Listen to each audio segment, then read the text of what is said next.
Hey everybody, it's Dan with Philosophical Fishing, and today's video is going to be a little bit of a departure from what I've been talking about in my previous videos, but I think it's relevant to a lot of people, and there's been quite a few comments about people asking me to possibly touch on the subject of what today's video is going to be about, which is going to be opiate withdrawal and suboxone specifically.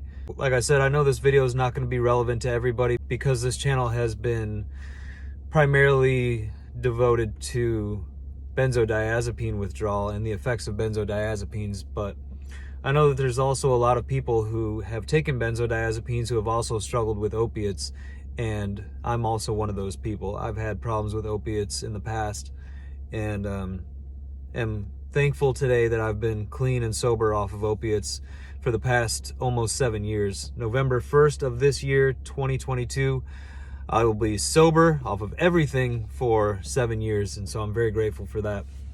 Opiates were something that I really loved for a long time, and I used opiates for many, many years, starting probably when I was about 19 until I was 34 years old and I got sober. I was on opiates more often than not, and I was taking them in one form or another, either pills, and I experimented with harder opiates, with heroin for a while, and morphine, and kind of everything under the sun that you could possibly think about in the realm of opiates and opioids. I did a lot of things to get my opiates. I conned doctors, I lied to people, I stole them when I could, I bought them, anything to get them. Without going too much into specifics, because if you've used opiates or you are using opiates, then you know what it's like, and it can be very, very, very miserable, and it was for me. The thing is for me is that when I found opiates, it gave me that feeling that I was always looking for, just like Xanax did, just like benzodiazepines did, just like alcohol did. It gave me that feeling of being free, of feeling whole, and it was like feeling like I was wrapped up in a warm blanket and everything was okay. I could deal with life, I could deal with people, I could deal with my thoughts, I could deal with myself, and it just gave me this feeling of like I could breathe and like everything was all right. And I think for normal people, when they take opiates, it kind of makes them tired and sluggish and like they can't think, or they feel kind of like very foggy. But not for me. When I took opiates, I felt energized, I felt like I was invincible, I felt like I was full of energy. I could, when I took opiates, I could go to the gym, I could go work out, until probably actually towards the end of my opiate use is when I started using more and more, and they got heavier and heavier. And you would go into those times of just like nodding out and just closing your eyes for long periods at a time. I got to that point too. But mixing opiates with benzodiazepines is extremely, extremely dangerous. It's very lethal. And a lot of the opiate deaths over the last few years, since there's been more of a spotlight on it, people have been talking about it more, and there's been more research. And in toxicology reports, it's come out more and more that people who have OD'd on opiates, there's oftentimes been a deadly combination of benzodiazepines and opiates mixed together. Because let's face it, if you've done it, you know that benzos and opiates go together like bread and butter. I mean, it's, for a drug addict, it's like the perfect combination. And I just want to throw in a disclaimer. All this stuff that I'm talking about, I understand what it's like as an addict and as an alcoholic to use benzodiazepines and to use opiates, and I know that despite all the relief that it gave me early on, it's not a long-term solution, and it's actually not a solution at all. It's so dangerous, and it's so deadly, and it's destroying people's lives every single day. And there's such a better way to live life. There's such a better way to go through your days without using it. And I know if you're stuck in it, or you have been stuck in addiction and you're kind of trying to find your way out, I know how hard it is to do it on your own and to try to stay sober, because once those drugs are out of your system and you start to go through life with a clear head and sober, you know, life still comes at you and you still have problems and you still have emotional damage from whatever traumas are in your past, and you still have all that to deal with, and it can be really, really difficult. For me personally, like, I know I couldn't do it alone, and I can't do it alone. I have to have help, and that's where my recovery community comes in, and the people who love me and support me.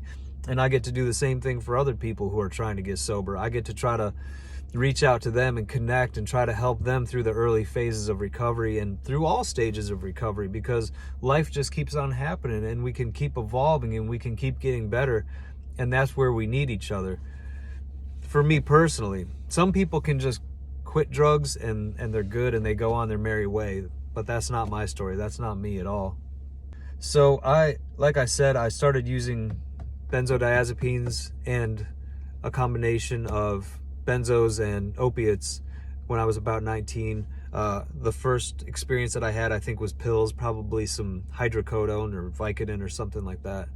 And it gave me that euphoric feeling that I thought was missing in my life. And as soon as I experienced it, I just wanted more and more of it. You know, I just wanted to chase it. I knew it wasn't good for me. I knew it wasn't healthy, but I couldn't help myself. I knew that nothing else in the world gave me that feeling that I was looking for besides opiates, alcohol, or benzos. So I was about 19 when I first started using opiates, and it gave me that feeling that I was always looking for, of feeling peaceful, content, euphoric, mellow, like I could handle the stresses in life, that I could handle work, that I could handle relationships, and I just wanted more and more of it, and you know, and I just started chasing it. And so it started off with pills, hydrocodone, Vicodin, things like that. And, you know, as things would have it, and as the disease of addiction usually progresses, you know, I got into harder opiates, I got into harder drugs, and I used heroin for a little while, and I used all kinds of stuff, actually, anything that would come along. And I don't want to talk about that stuff too much. It's you know, it's helpful to talk about, I guess, to identify with somebody else who's been along that path and has also gone down the path of opiate addiction. But it's not something I say that I'm proud of that I did. It's no badge of honor to have used hard opiates. I'm just grateful today that I made it through and that I came out the other side alive. You know, the thing is, I just couldn't stop. I couldn't stop using opiates. I couldn't stop drinking. I couldn't stop using benzos. And I was trying everything that I could to try to stop, because I finally got to a place where my daughter was born, I had a family, and I had a job, and I was just trying to hold it together, man. I was just trying to go through life one day at a time, being a normal person. And I went to counseling for a long time. I read a lot of books. I tried meditation, and you know, nothing that I tried worked. Nothing that I tried kept me sober off of opiates. And so I finally, as I've talked about in the previous video, found this drug dealing doctor who decided he would give me suboxone, which kind of came up on my radar via the internet, I think, and because I didn't know what suboxone was prior to that. And so there were all these opiate addicts on different drug forums talking about how they found suboxone, and suboxone helped cure their opiate addiction, and they didn't crave the opiates anymore. And so I thought that sounded like a good, viable option for me, because nothing else was working. So in 2014, I started suboxone treatment, and sure enough, it took away the cravings for opiates. I didn't want them anymore. I didn't have that insatiable, that internal craving that I had to have opiates. Unless you've experienced what it's like to have that obsession, that craving for a drug, then it's kind of a tough thing to describe. But I felt incomplete as a person without them. That's the best way I can describe it. It's, if I didn't have an opiate of one type or another, I felt like I was lacking, and that I knew life could feel better. And without the opiates, life just felt kind of dull and gray and depressing and anxious. And I knew that, you know, all I had to do was take some opiates, and, you know, all of a sudden, you know, the light would get turned on and the color would come back into life, and I would feel better again. So I started the suboxone treatment in 2014, and yes, it eliminated my cravings, and I stopped searching out opiates, and I started just taking the suboxone every day. But there's another side to suboxone which people don't talk about a lot, and that's for somebody like me, is you can take away the craving for the drug, which suboxone does. It does take away the craving, and I think that there's definitely a medical use for it. I'm not against suboxone treatment for people, but in my experience, it does not work in the long term. It's a short-term solution to try to just get the addict to where they can separate from the dangerous drug and then hopefully get into recovery. Once I was on suboxone and the drugs were out of my system, meaning the opiates, I was still taking benzos and a lot of other stuff, but at least I was not taking any more illicit opiates. Now it was like I couldn't get the relief that the opiates gave me once I was on suboxone. And that's an emotionally volatile place to be, because now I was feeling more of life, and even if I took an opiate on top of the suboxone, it wouldn't take, I wouldn't get the effect that I would normally get from the opiate, because the suboxone blocks the receptors in the brain that normally process the opiate and give you that euphoric feeling. So I was taking the suboxone, and I just emotionally, I kept getting worse and worse and worse. The depression got worse, the anxiety got worse, and that's the issue that I had with taking suboxone. And I was on it for 9 months every single day. I've talked about this in other videos. I got to a place where I was just kind of suicidal, and I didn't, I didn't want to live anymore, because I was no longer getting the relief from the opiates, and I just kept going further and further down emotionally. The benzos were heavily taking a toll on my emotional health. I just was going crazy. Opiate withdrawals suck. They're nasty. They feel terrible. They feel like you've got the worst flu of your life. Your body hurts. Your guts are all messed up. It's depressing as hell. You've got no energy. Your nose runs. It's just bad. It's bad. Opiate withdrawals are nothing compared to benzo withdrawals. Benzo withdrawals are in a completely separate universe of suffering from opiates. And opiate withdrawals suck really bad, but benzo withdrawals are a completely different world of suffering, where it takes years and years to recover from, in many cases.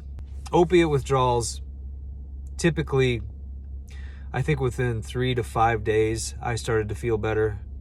When I came off of suboxone, I was also coming off of benzos, an antidepressant called Prestique, another drug which is a stimulant called Vyvanse, and an antipsychotic called Lamictal.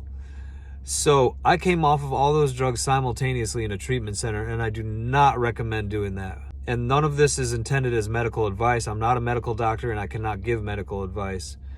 But I do not recommend, in my experience, coming off of benzos quickly at all. That's what I did. I came off in 9 days in a treatment center, and I came off of suboxone in the same amount of time. So I started to go through opiate withdrawals and benzo withdrawals simultaneously, and it was a world of suffering unlike anything I had even could conceive of. It was ridiculous.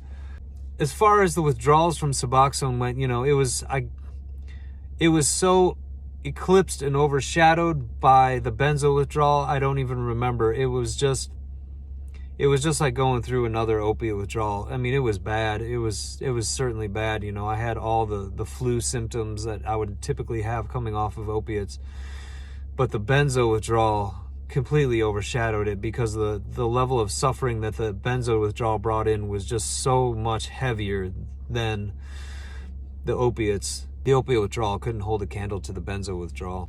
All I know is I was so sick, and I was so beaten down at that time that I just didn't know what else to do. And I've made another video talking about my experience in the psych wards and the hospitals, going through that whole experience, and it was horrendous. But all I know today is that coming off of benzos and coming off of opiates and then going on to become healthy and living a life in recovery is totally possible. And if you're struggling with it, you don't have to struggle with it anymore. There's a world of people out there willing to help you in the recovery rooms, and you can do this. You can go on. You know, I'm nothing special. You know, I feel like if I can get sober, pretty much anybody can get sober. If you're struggling, just keep going. Find some help. Suboxone for me, not a long-term solution. I'm not saying don't use it. I'm not a doctor. Again, none of this is medical advice. Maybe I needed to use Suboxone for a while to separate me from the other opiates that I was taking, just so that I could find recovery finally. And this video is dedicated to Mark, who made the suggestion for this video, and I appreciate it. Like I said, I know not everybody on this channel is going to relate to it, but I hope that maybe something I said helped somebody, and just wanted to share my experience with that. So I love you guys, and I wish you guys all healing.